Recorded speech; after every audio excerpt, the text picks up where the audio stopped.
parte 1 fue dada por la profesora Zuleima Villalobos a distancia, y esa parte 2 era sobre arteriolas y venas.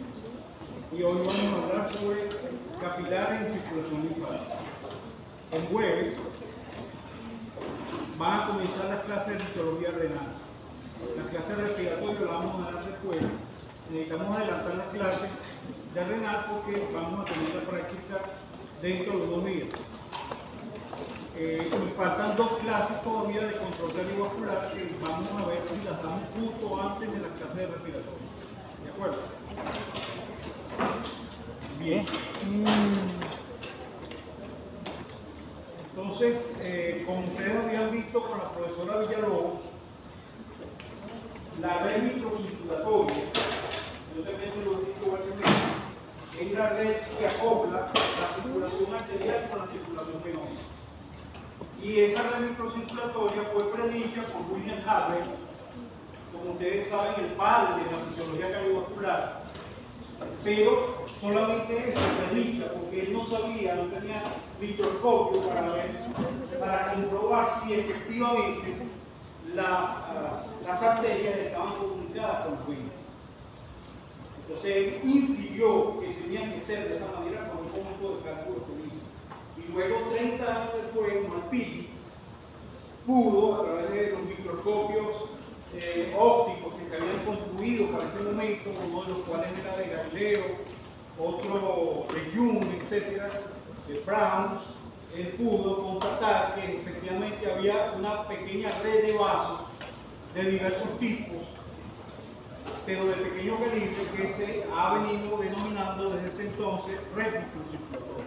Y está constituida, como ustedes pueden ver acá, fácilmente por la arteriola, es decir, pequeñas arterias que derivan muchas arteriolas, y esas arteriolas entonces se van a dividir en metaarteriolas que salen usualmente en ángulo recto de la arteriola, esfínteres precapilares, mediante los cuales podemos controlar el flujo porque tienen un músculo liso.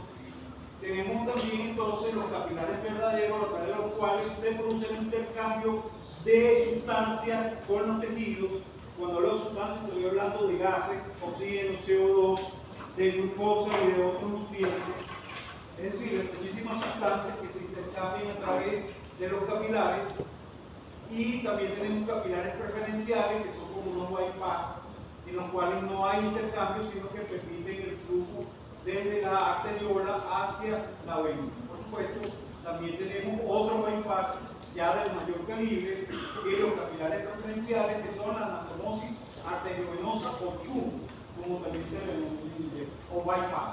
Un bypass que bypassea la sangre que viene arteriola a vena, ¿de acuerdo? Sin atravesar la red microcirculatoria, es decir, los capilares. Hasta ahora, solo se ha demostrado que el intercambio ocurre a través de los capilares. Hay algunos estudios hechos donde han encontrado poros en vénulas, poros en arteriolas, pero no son concluyentes. De tal manera que hasta esta fecha el intercambio que se realiza entre la sangre y los tejidos es a través de los capilares. Por eso son de grandísima importancia. Bien, entonces por esos capilares, y voy a ponerle el apellido, capilares sanguíneos. ¿Por qué le pongo el apellido? Porque hay capilares también linfáticos, como vamos a ver. O sea, a través de esos capilares va a fluir casi cualquier cosa. Los elementos formes van a fluir también, por supuesto, el plasma con todos sus componentes, células del sistema inmune. O sea, todo lo que ustedes puedan imaginar fluye a través de los capilares. Y como ustedes pueden ver acá, los capilares tienen, y ya eso se les ha dicho, una monocapa de células, a veces una bicapa, pero usualmente una monocapa de células endoteliales que están unidas, entre comillas, porque aquí en estas uniones pueden ser muy estrechas o muy cerradas como en el caso de la circulación cerebral o encefálica en general, que son los denominados capilares de uniones apretadas o continuas. O pueden ser abiertas, estas separaciones, o incluso puede haber penetraciones intracelulares abiertas, o sea, francamente abiertas, o cerradas a través de pequeños diafragmas, como vamos a ver luego. ¿Qué otra cosa me gustaría decirles acá? Bueno, que estas capas discurren a lo largo del eje del vaso, mientras que las células del músculo liso que conforman la capa media, ellas se orientan perpendiculares al eje del vaso. En las células endoteliales no es así. Incluso hay capilares de algunos animales cuyo endotelio está constituido por una sola célula endotelial. Una sola célula endotelial. Imagínense eso. ¿Okay?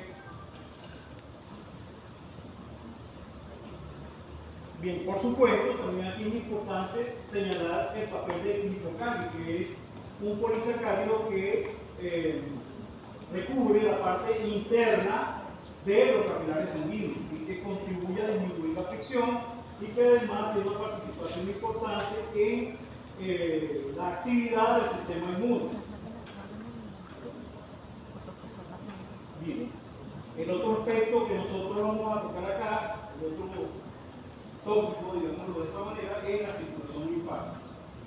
La circulación linfática es una circulación auxiliar de la circulación sanguínea, en la cual, a partir de unos capilares linfáticos, el fluido intersticial penetra a través de ellos, porque ellos tienen poros, son ciegos pero tienen poros. Parece una contradicción, pero es así. Es ciego porque no tiene una abertura franca como el caso de los capilares, pero tiene poros, los capilares linfáticos, y a través del movimiento de ese líquido que ya se denomina entonces cuando está a nivel de capilares linfáticos, se denomina linfa. Antes simplemente el fluido intersticial, al penetrar y operar entonces el proceso de intercambio o de filtración que ocurre a través de los capilares linfáticos, se denomina linfa, fluido blanduco, y atraviesa un conjunto de estructuras que forman parte de la circulación linfática. Entre ellos, por supuesto, los famosos nodos o ganglios linfáticos, donde también ocurre una actividad muy importante desde el punto de vista del sistema inmune. ¿De acuerdo? Bien, no sé si ustedes en la clase de inmunología estudiaran con propiedad todo lo que ocurre en el nodo linfático. Y obviamente forma parte del sistema linfático. Bueno, esa sangre, una vez que es recogida por la circulación linfática, entonces regresa, bueno, aquí se puede ver, regresa al sistema venoso a través de dos grandes conductos que vamos a ver ahora. Uno recoge 3/4 de esa circulación linfática y uno recoge aproximadamente 1/4 de la circulación linfática. Bueno, en esta gráfica que ya ustedes conocen hasta la saciedad, está indicada las características, algunas de las características de la red microcirculatoria. Si ustedes se fijan en el endotelio, lo pueden ver acá. Entonces, en el caso de los capilares, los monolitos tienen una pared de una micra y un diámetro aproximado de 8 micras. Este diámetro de 8 micras hace que ellos pasen de manera muy ceñida a través de los capilares sanguíneos que tienen aproximadamente ese mismo diámetro. Entonces tienen que deformarse parcialmente, queda plasma atrapado entre un eritrocito y otro eritrocito, formando lo que se denomina recirculación del plasma, y de esa manera se van empujando los eritrocitos. Son como las ruedas de un bulldozer. Se van moviendo. Entonces los capilares, en principio, tienen esa capa endotelial solamente, pero también tienen una membrana basal que no aparece acá, que está constituida fundamentalmente por colágeno no fibrilar. Bien, ¿cuáles tipos de poros se presentan en el endotelio de los capilares? Bueno, poros intracelulares, que se denominan también penetraciones cerradas o abiertas. Estas penetraciones cerradas están cerradas por un pequeño diafragma de poco espesor, y las fenestraciones abiertas son francas. En el caso de los poros intercelulares o paracelulares, como también se les denominan, esos son capilares que presentan una cierta continuidad, es decir, no hay, los poros que se presentan entre ellos son muy estrechos, por eso se llaman uniones apretadas o cerradas, y también se le denomina poros o uniones discontinuas. Perdón, estas son las otras, las discontinuas.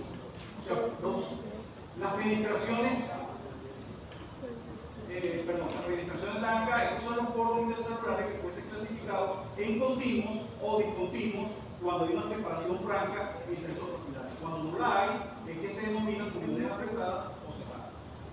Y luego vamos a tener canales iónicos en las membranas celulares y canales que no son iónicos, a través de los cuales pasan otras sustancias, y también microespacios en la parte lipídica de la membrana, a través de los cuales pasan el oxígeno, el dióxido de carbono y los anestésicos, pasan a través de la parte lipídica de la membrana, porque son lípidos solubles. Bien. Esta clasificación es mía, no la vi en ninguna parte. Bien.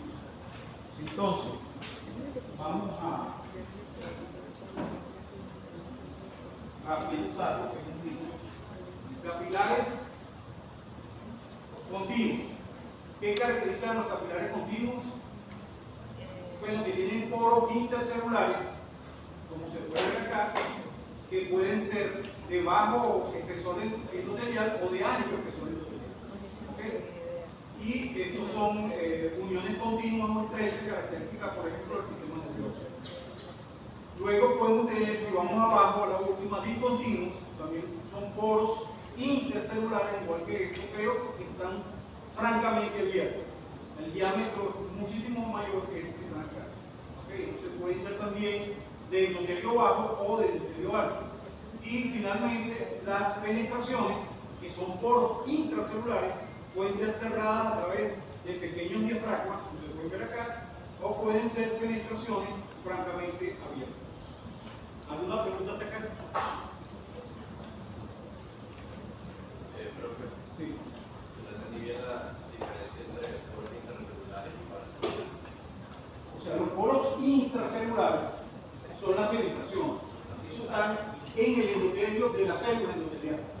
Los poros intercelulares están entre células, separan a la célula. Esa es la diferencia fundamental. Por eso la clasifiqué en intracelulares e intercelulares. Profesor, una pregunta. O sea, yo puedo asemejar las intercelulares con GAP. Con uniones GAP. Sí, son como uniones GAP. En cuanto a estructura. Claro, porque hay un poro allí, hay una unión, exacto, que tiene una estructura además. ¿De acuerdo? Bien, bueno, aquí pueden ver las características de los diversos tipos de capilares, no lo voy a discutir acá, ustedes luego lo pueden revisar. ¿Okay? Y aquí pueden observar, por ejemplo, la sección transversal del capilar. Este es un capilar numérico en el cual van a aparecer diversas estructuras, porque también presentan vesículas periquinocíticas, presentan acá las fenestraciones que hemos dicho, presentan poros también, ¿de acuerdo? ¿Dónde están los poros acá? Poros, uniones estrechas, o sea, poros estrechos, o uniones abiertas. Entonces, un capilar en general presenta diversas estructuras, pero se clasifica fundamentalmente con la presencia de una de ellas. Si lo que más presenta son uniones estrechas, entonces se le denomina un capilar de unión estrecha o un capilar continuo, pero puede presentar otro tipo de poros intracelulares y extracelulares, intercelulares o intracelulares. ¿Okay? Y la linatura gráfica que está acá, esto corresponde a una célula sinal pancreática, pero es de cobalto, ¿de acuerdo? Entonces ahí podemos ver fácilmente acá esta estructura que está acá, que es el núcleo de la célula endotelial. Fíjense el núcleo gigantesco que presenta la célula endotelial, y aquí podemos ver la membrana basal y la luz del capilar. En este caso hay una observación muy importante, que no se ve bien, es una sola célula endotelial la que se ve acá, ¿okay? Una sola célula. Mientras que en este caso al haber uniones entre las células, ¿okay? Entonces aquí estamos hablando de por lo menos dos células. Aquí no, aquí hay una sola célula endotelial. Bien, aquí podemos observar las penetraciones cerradas con una técnica que se denomina criofractura, en la cual se congela el tejido y después se utiliza microscopía electrónica para ver justamente la presencia de la penetración. Bueno, aquí pueden ver los diafragmas que ya dije, que son penetraciones cerradas. Y la técnica entonces está acá con congelación y luego por microscopía electrónica de transmisión se pueden ver estos nódulos que están aquí, que son las penetraciones. ¿De acuerdo?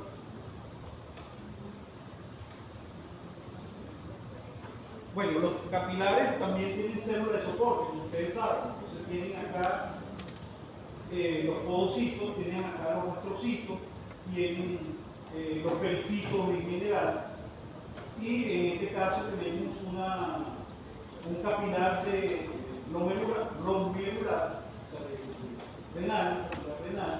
Esta es la célula, esta es una célula del endotelio del capilar glomerular.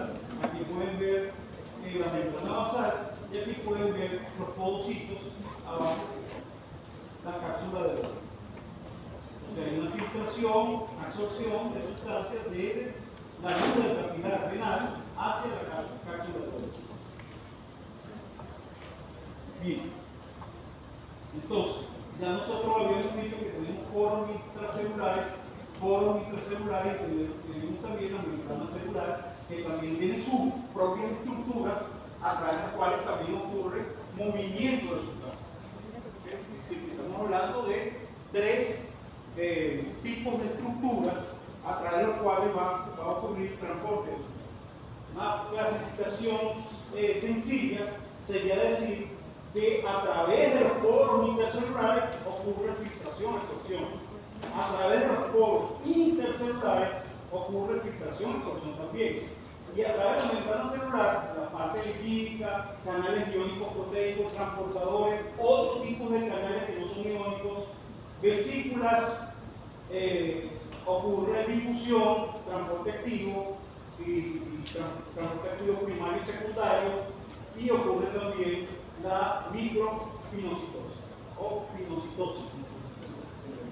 Y esta más bien.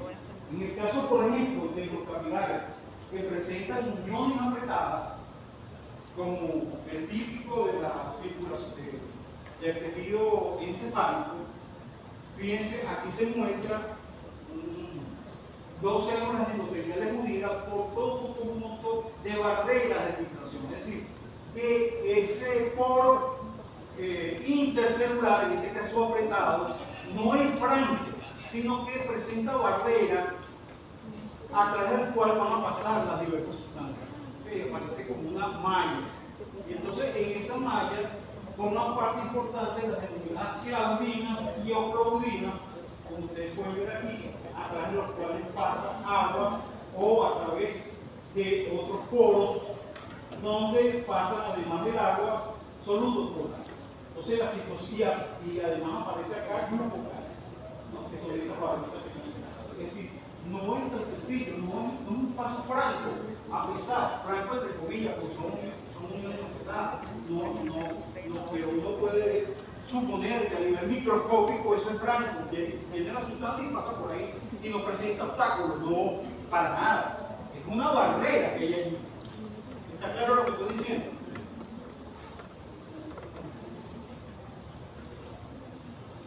Bien.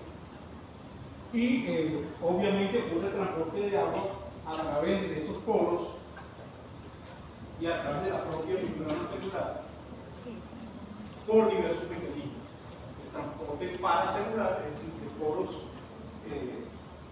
intercelulares a través de ósmosis.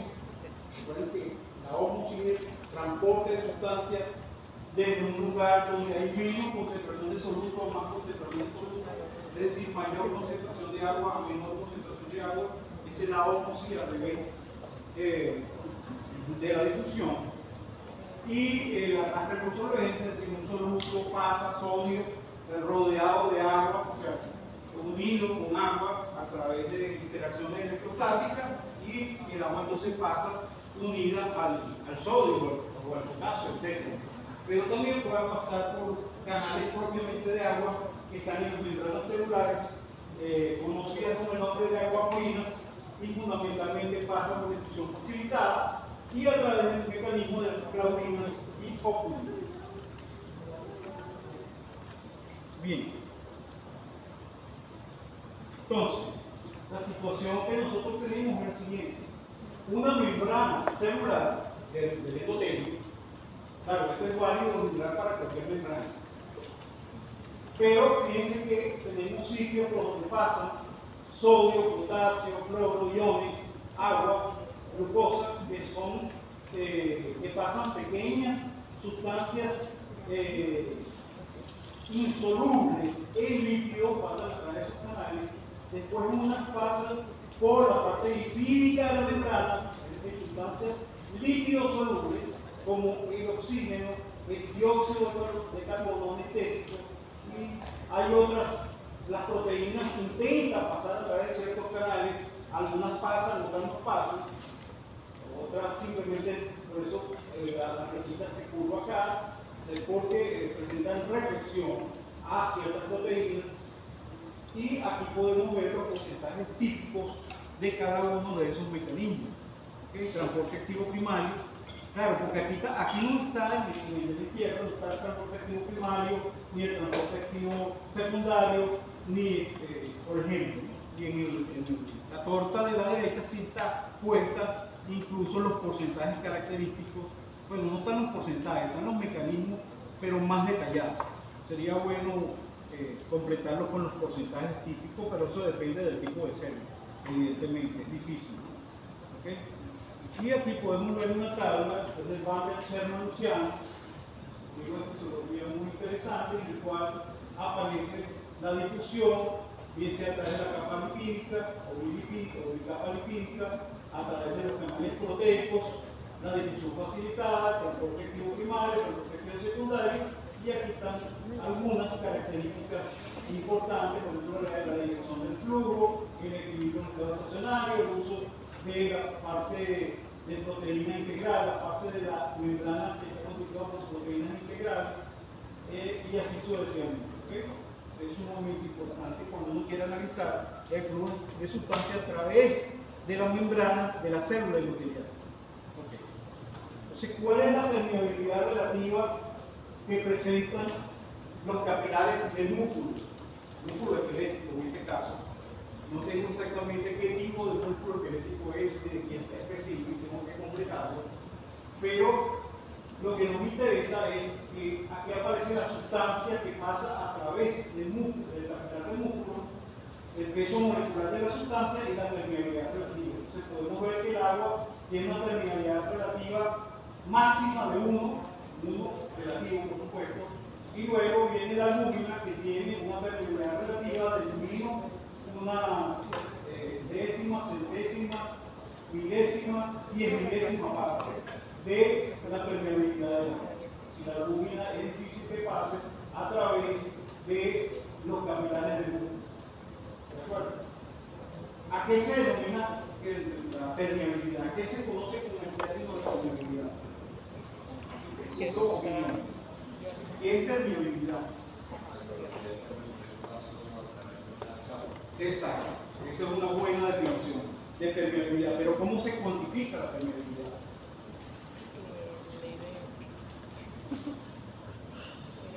¿Cómo la manipula matemáticamente la permeabilidad? Entonces, lo que se ha convenido y llamar permeabilidad es el cociente entre el coeficiente de difusión de la sustancia a través de la pared del capilar dividida entre el espesor de la membrana, el espesor del endotelio. o de la membrana endotelial, de la célula endotelial. ¿De acuerdo? Eso es lo que se denomina permeabilidad. ¿Sí? Entonces, ese transporte de sustancias por mecanismos difusivos desde la luz del capilar hacia el intersticio está regido por una ley que ya ustedes vieron en su primera clase de líquidos del organismo, que se llama primera ley de Fick, ¿okay? Que dice que el transporte de moléculas en un número de moléculas que se transportan por unidad de tiempo es menos el coeficiente de difusión entre el área a del cual tiene que pasar la sustancia por el gradiente de concentración. Es decir, la variación de concentración versus la posición. O si ustedes tienen la concentración en la luz del capilar menos la concentración en el intersticio dividido entre el espesor de la barrera, que es el espesor de la célula endotelial que tiene que atravesar la sustancia, o el espesor del poro, más propiamente, que tiene que atravesar la sustancia para llegar desde la luz capilar hacia el intersticio o viceversa. ¿Está claro hasta acá? Bien. Entonces, ¿qué podemos ver acá?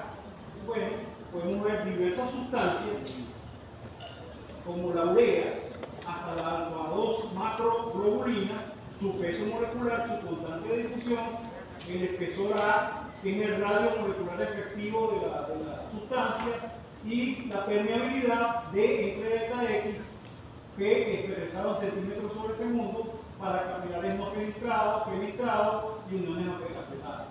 Por ejemplo, en el caso de uniones apretadas, característica del cerebro, fíjense que la que menos puede pasar es esta sustancia que se llama alfa-2 macroglobulina, que tiene una permeabilidad de 4 por 10 a la menos 12. 4 por 10 a la menos 12. Mientras que si es urea, bueno, puede penetrar más porque 5 por 10 a la menos 6. ¿De acuerdo? Bien. ¿Y qué otra conclusión podemos sacar de esto? Bueno, que a nivel, por ejemplo, de la urea, hexosa, sacarosa, bueno, vamos a poner hexosa, los azúcares, hexosa, sacarosa, y nos vamos acá, capilares no penetrados de piel y músculo, ¿cuál es el orden? 10 a la menos 6, ¿no? ¿Ok? 10 a la menos 6. Y capilares penetrados de ¿quién? De la hexosa, es 3 por 10 a la menos 5. ¿Okay? O sea que pasa más a través de un capilar penetrado de la mucosa gastrointestinal, pasa más la hexosa que esa misma sustancia a través de un capilar no penetrado. ¿De acuerdo? Recuerden que el exponente es negativo. Bien, hubo un señor, un investigador, que puede leer sobre él en un box, una caja, que está en el libro de Fiorenzo Conti, Fisiología Médica, un recuadro, donde está la historia de este señor que está acá, Kroc. ¿Qué hizo Kroc? Él se dio cuenta que cuando la persona está haciendo ejercicio, aumentaba muchísimo la cantidad de oxígeno a nivel intersticial. ¿De acuerdo? Muchísimo. Y eso no podía ser explicado por el aumento del gasto cardíaco durante el ejercicio, que puede incluso aumentar 5, 6, 7, 10 veces, dependiendo si el ejercicio es leve, es moderado o intenso. No era posible interpretarlo de esa manera. ¿Está claro? Porque evidentemente si el gasto cardíaco aumenta, el aporte de oxígeno va a ser mayor. ¿Sí? ¿Sí o no? Porque va a pasar más sangre por unidad de tiempo a través de los capilares. Y esos capilares transportan oxígeno ligado a hemoglobina fundamentalmente, y también a plasma, pero fundamentalmente ligado a hemoglobina. No era posible expresar algo así. Entonces, ¿cuál fue la explicación que consiguió Kroc?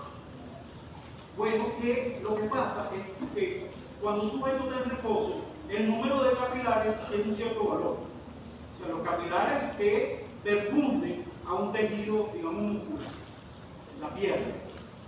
Hay un cierto número de capilares. Cuando el sujeto empieza a hacer ejercicio, que empieza a demandar más oxígeno, más nutrientes, se abre una red o un conjunto de redes de capilares que estaban cerradas antes.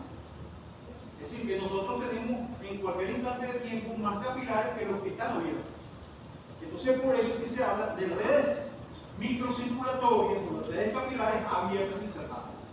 Cuando el sujeto está haciendo ejercicio, están abiertas muchas redes y de esa manera él pudo explicar por qué ha aumentado tanto la concentración o la presión parcial de oxígeno a nivel intersticial. Incluso hizo este trazado que está acá, construyó el denominado modelo de Croc, en el cual tiene un capilar acá y tiene un tejido alrededor de ese capilar, o sea, percutido por ese capilar, y que se supone que él supuso que la simetría era cilíndrica para simplificar los cálculos. Entonces demostró, bueno, cómo era el radio de ese tejido que rodea ese capilar que pasa por el centro, dependiendo de si la red microcirculatoria está parcialmente cerrada o abierta o está completamente abierta. Entonces la distancia entre el eje de un capilar y de un otro capilar tiene que variar. Porque si tengo una red microcirculatoria parcialmente cerrada, entonces la distancia entre el eje de un capilar abierto y otro eje capilar abierto es más grande que si todos los capilares están abiertos, porque entonces la distancia es más chiquita. ¿De acuerdo? Entonces todo eso lo consideró y pudo entonces deducir a partir del cálculo cómo va variando la presión parcial de oxígeno a nivel del intersticio, ¿okay? Desde el origen hasta el final, desde la parte arterial del capilar hasta la parte venosa. Eso es lo que hizo acá con este gráfico, sumamente importante. Profe, eso podría ser entonces, bueno, yo por lo menos que estoy haciendo la similitud, podría ser eso el análogo al reclutamiento neuronal, por lo menos al momento de hacer la contracción muscular. Aquí hay un reclutamiento de capilar, como hay un reclutamiento de motora también cuando tú quieres desarrollar más fuerza. ¿De acuerdo? Ok. Bien, bueno, aquí está todo lo explicado sobre Croc, hizo unas suposiciones del modelo, ustedes la pueden discutir acá, eso no está en el Conti, está en otro libro que yo lo cito acá, muy interesante para los que quieran un nivel matemático un poco más alto y biofísico, que es el Borón y Bulpaer, ¿okay? Del 2017. Eso está ahí, pero en el Conti sí pueden leer la reseña de Croc. Realmente un tremendo científico. Y el otro mecanismo de mala difusión importante es el de filtración-absorción. ¿De acuerdo? Como podemos ver acá, tenemos la red capilar y a través de ese capilar, a través de los poros que se sientan en ese capilar, sean poros intercelulares o poros intra o intercelulares, no importa, siempre ocurre el mecanismo de filtración-absorción. ¿Okay? Y hay una expresión que ustedes tienen que aprenderse desde este momento, porque también la vamos a utilizar ampliamente en fisiología renal, que se denomina la ecuación de Starling, que es el mismo de la ley de Frank-Starling del corazón, Starling, Landis, el otro investigador, Pappenheimer. ¿Okay? Ese es el nombre exacto de esta ecuación, que nos dice que el flujo de sustancias desde el capilar, desde la luz del capilar hacia el intersticio, es igual al producto de una constante hidráulica, que se llama a veces la constante hidráulica, multiplicada por acá un paréntesis donde está la presión en el capilar, mínimo de presión en el intersticio, es decir, si la presión en el capilar es grande, el líquido tiende a pasar hacia el intersticio y viceversa, y menos, vea que restarle menos la diferencia entre las presiones oncóticas en el capilar y en el intersticio. Presión oncótica es la presión que produce tanto en la luz del capilar o en el intersticio de las proteínas que no difunden, que no son difusibles o parcialmente difusibles. Ellas son las que producen presiones oncóticas. ¿Okay? Entonces, en general, aquí debería aparecer no la presión oncótica, sino la presión osmótica. Pero ¿qué es lo que pasa? Que los líquidos que están tanto en la luz del capilar como en el intersticio se pueden dividir en cristaloides y coloides. Los cristaloides pasan libremente a través de la membrana y su presión osmótica lo contribuye. Entonces, por eso siempre aquí ven pi, pi6, pi, pero se refieren a la presión, la parte oncótica de la presión osmótica. ¿De acuerdo? Porque la presión de los cristaloides es la misma y cuando ustedes restan, se va, se anula. ¿Está claro lo que estoy diciendo? Entonces no se les olvide esto que está acá. Evidentemente, si un sujeto tiene hipoproteinemia, un niño desnutrido va a tener una presión acá disminuida, ¿de acuerdo? Dentro de la célula. Cristaloides son sustancias que pasan libremente al barrio de una célula, sin obstáculos. ¿Okay? Entonces, su concentración es igual a la que fuera y su presión osmótica es la misma dentro que fuera. ¿Okay? Esos son cristaloides. Los otros, las proteínas que presentan resistencia fluir, se llaman coloides. Profe, entonces para tener claro, a ver, la presión oncótica sería la presión que ejercen las proteínas Las tanto en proteínas el no difusibles, no fácilmente permeables, en este caso filtrables, filtración o absorción. ¿Okay? tanto en el interior como en el exterior del capilar. Tiene una presión oncótica física en el capilar y una presión oncótica en el intersticio. Entonces, dependiendo de ese juego de acciones, digamos así, de presiones, entonces puede haber filtración o puede haber absorción. Okay. Esa es básicamente la situación. ¿Okay? Esto lo explico yo aquí con detalle, la cuestión de los cristaloides y los coloides, lo pueden ver. Y quienes contribuyen fundamentalmente a la presión oncótica. ¿Okay? La albúmina, la globulina, el fibrinógeno y otros. ¿Okay?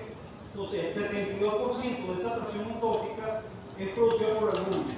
¿Okay? Estamos hablando de la presión oncótica a nivel de capilar.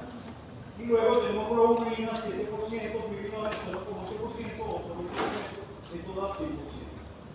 Entonces, la ley que describe la presión oncótica, que produce la concentración de proteínas en un determinado compartimiento, es esta ley que está acá, que se llama ley de Van Hoff. ¿Okay? Que es igual a la constante universal de los gases por la temperatura absoluta a la cual está el compartimiento por la concentración de la sustancia que se encuentra en el compartimiento. Y sigma un coeficiente de reflexión y es un valor que está entre 0 y 1. Si sigma es 1, significa que la proteína es repelida por la membrana, no pasa. 0 nunca puede ser. En el caso 0, esto daría 0 y eso es incoherente, porque 0 significa cristaloides y los cristaloides ya están metidos en la otra presión osmótica de los cristaloides que arrestarse puede. Entonces, sigma es mayor que 0 y menor o igual que 1. Hay que tener cuidado con eso. Nunca puede ser 0. Bien.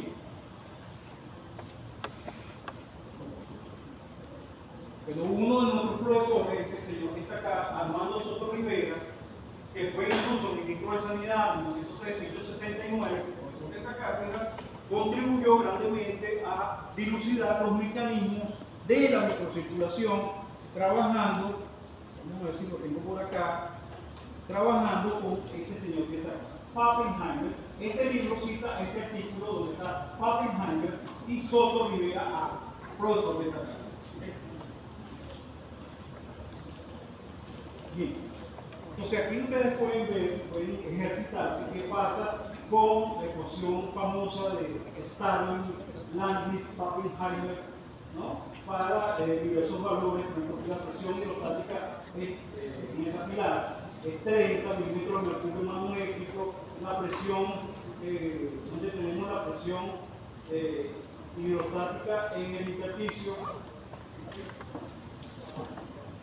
presión en el capilar, aquí está, presión en el intersticio, tenemos la presión oncótica en el capilar, la presión oncótica en el intersticio, aquí tenemos la presión en el intersticio menos 1, la presión oncótica en el intersticio es más 3, y entonces te hacen todas las cosas, sustituyen en la expresión y les da que en este caso es una filtración neta, porque la presión neta de filtración, que es esta acá, viendo la constante de filtración, da más 0, ¿de acuerdo?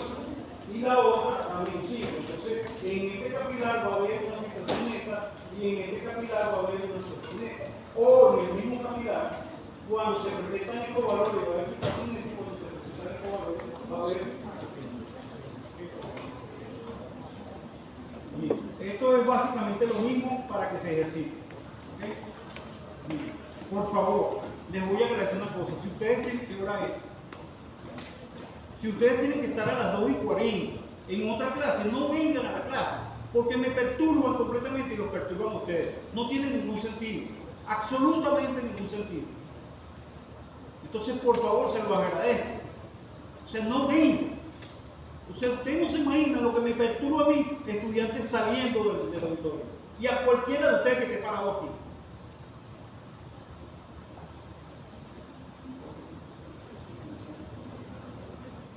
O sea, la concentración que yo tengo que tener aquí para dar esta clase es enorme. Entonces, ustedes no se imaginan cuando yo llego a la casa, cómo llego. En una hora de clase.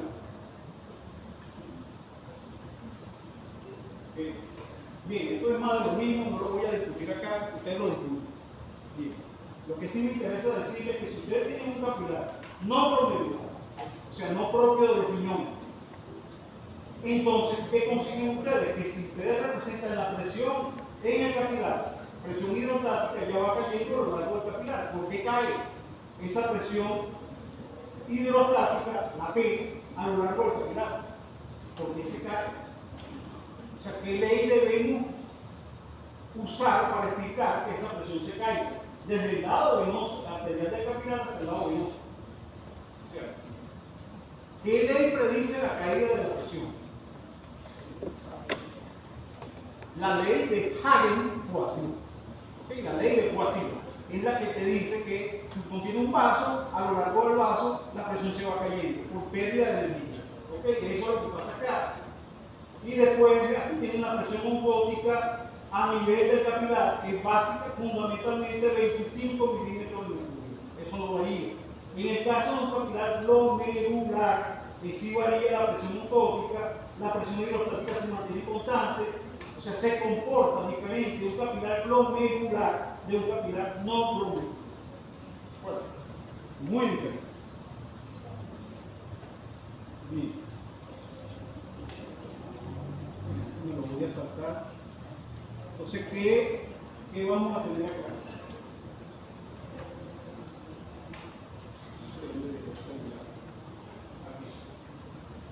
Alguien que se pare y nos explique qué pasa aquí.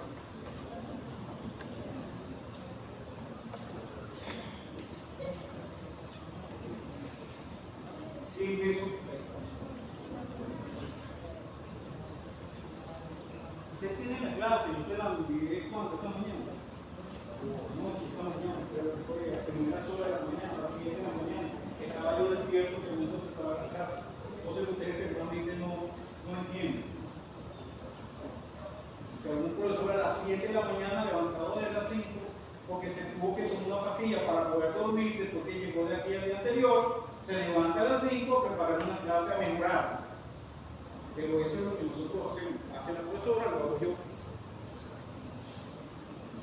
¿Sí? Entonces, ¿qué es esto que está acá? Bueno, aquí puedes ver cuáles son los efectos del tono arteriolar. O sea, que está modificándose el tono arteriolar. Este es una arteriola y este es otra arteriola. En esta arteriola producimos vasodilatación y en esta vasoconstricción. La pregunta es, bueno, ¿qué pasa a nivel de la red capilar? Que perfunde esta arteriola y la que perfunde esta arteriola. Bueno, la que perfunde la arteriola dilatada genera filtración neta en los capilares que perfunden. Y la que perfunde la arteriola constreñida produce absorción o reabsorción neta hacia el capilar. ¿Okay? Y eso se puede explicar utilizando la ecuación Starling-Landis-Papington. Claro, ustedes pueden tener un cuadro más liberal todavía. O sea, ¿qué pasa en una situación normal? Filtración del lado arterial y absorción del lado venoso. Pero básicamente lo mismo. El área bajo la curva que expresa cuánto se filtró del lado arterial del capilar y cuánto se reabsorbió del lado venoso, piensa que es más o menos igual. Y eso es fisiológico. Es decir, si uno toma en cuenta un capilar, fundamentalmente la absorción es igual a la filtración. Hay un exceso, un pequeño exceso a favor de la filtración. Y cuando uno suma eso por todos los capilares del cuerpo humano, va a dar un exceso de líquido filtrado de 2 a 4 litros por día, que es reabsorbido por el sistema linfático y ingresado al sistema venoso. ¿De acuerdo? Profe, había dicho filtración es en los capilares, los Esto es sanguíneos. un solo capilar. En este lado, la presión hidrostática es mayor que en este lado porque va cayendo la presión hidrostática. La presión oncótica se mantiene constante en 25 milímetros de mercurio. Hemos despreciado la presión hidrostática intersticial y la presión oncótica intersticial para la velocidad. ¿De acuerdo? Entonces, evidentemente, la cantidad de líquido filtrado del área bajo la curva es esta y la cantidad de líquido reabsorbido es esta área bajo la curva, bajo esta recta. El área bajo esta recta, el área bajo esta recta. ¿Sí? Pero puede haber muchos casos, como vasoconstricción, ya hemos dicho que se favorece la reabsorción, como se puede ver acá. Si hay vasodilatación, se favorece la filtración. Si hay aumento de la presión venosa, se favorece la filtración. Si hay deshidratación, se favorece la reabsorción. Si hay hipoproteinemia, se favorece la filtración. Por eso, cuando las personas tienen baja concentración de proteínas a nivel capilar, entonces se produce edema. ¿De acuerdo? Es decir, se produce un exceso de filtración hacia el líquido o el compartimiento intersticial. Profe, y eso por lo menos de que los capilares sanguíneos siempre se va a cumplir la ley que por lo menos si los capilares sanguíneos hay vasoconstricción, en los capilares venosos va a haber vasodilatación y viceversa, No, ¿o es que no? no hay capilares venosos y capilares arteriales. Es un capilar. Lo que pasa es que el lado que está más cerquita de la arteria, el lado arteriolar, se denomina lado arterial del capilar. Y el lado que está más cerca de la vértebra se llama lado venoso del capilar. ¿Okay? Es lo mismo que pasa con corazón izquierdo y corazón derecho. Realmente no hay dos corazones. Pero, bueno, es un decir, sencillamente. Bien. Ok, entonces eso es lo que se le decía, filtración, 20 litros por día, reabsorción, 16 litros por día, filtración neta, 2 a 4 litros por día, y ese valor está predicho por la ecuación de Starling, Landis-Pappenheimer, pero realmente es menor que ese valor. Entonces esa expresión tiene que ser corregida, porque realmente es menor que 2 a 4 litros por día. Bueno, aquí pueden ver las causas, diversas causas de edema, no las voy a escribir acá, pero las láminas que están aquí son muy didácticas, excesivamente didácticas, y también podemos transportar líquido a través del mecanismo de la endocitosis, exocitosis, como se puede ver acá, a través de la formación de vesículas, ¿okay? Y esas vesículas después abren canales francos a través de los cuales pasan sustancias o entran sustancias a través de la membrana central. Este es otro mecanismo sumamente importante. Y aquí, bueno, aquí pueden ver el mismo mecanismo, ya con microscopía electrónica, el mismo mecanismo de la formación de vesículas. ¿Okay? Este es un modelo propuesto donde se modifica ese modelo clásico de Starling porque está dando unos valores sobredimensionados de la filtración, en la cual lo que se dice sencillamente que ese modelito en el cual interactuamos entre la luz capilar y el intersticio no es válido, no es completamente válido porque aquí hay una capa de glicocáliz y además de existir esas presiones hidrostáticas y oncóticas, en la luz capilar existen unas presiones hidrostáticas y oncóticas justo después del glicocáliz, que es la que directamente intercambia con el intersticio. ¿Okay? Entonces hay que tomar en cuenta esa interfase que está cerca del glicocáliz para poder tener unos valores más exactos. Bueno, muchísimas gracias.